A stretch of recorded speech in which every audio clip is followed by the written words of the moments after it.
My understanding is that from the standpoint of Islam, the purpose of existence is to worship God.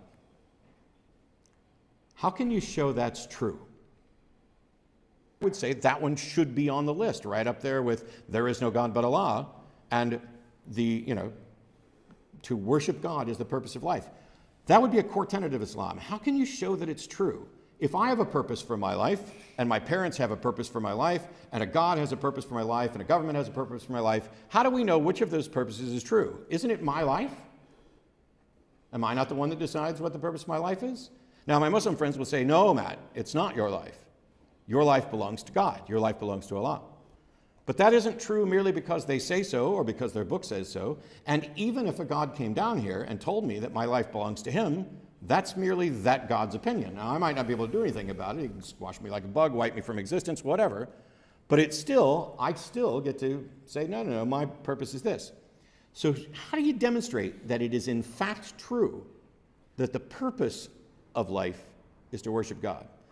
So this is something regarding the purpose of life that Allah has explained in the Quran.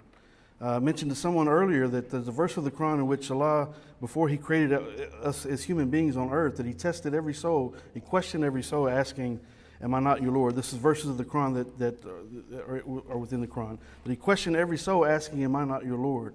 That each soul testified yes and said, yes, you are our Lord. And that Allah tells us in the Quran that he created the only purpose for his creation of men and the jinn are to worship Allah. There's a specific verse that says, I have not created the men and the jinn except to worship Allah. So there's a clear, precise verse within the Quran that tells mankind the purpose of life. It is literally the only book on this planet that literally says these words, why we are created.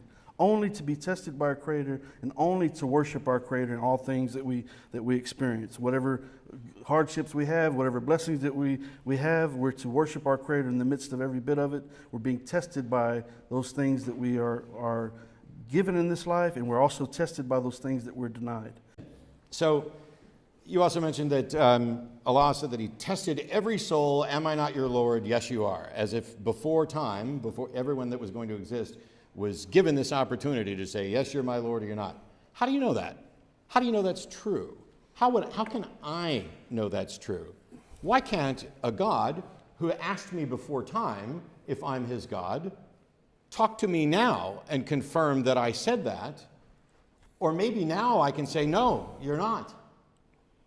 This is when you believe the book, you just take it all in stride. What is the evidence that there is a God, or that God spoke to me before time began, or universe began, or however that you're going to look at it, to say, am I your Lord? Now, I said, yes, you were.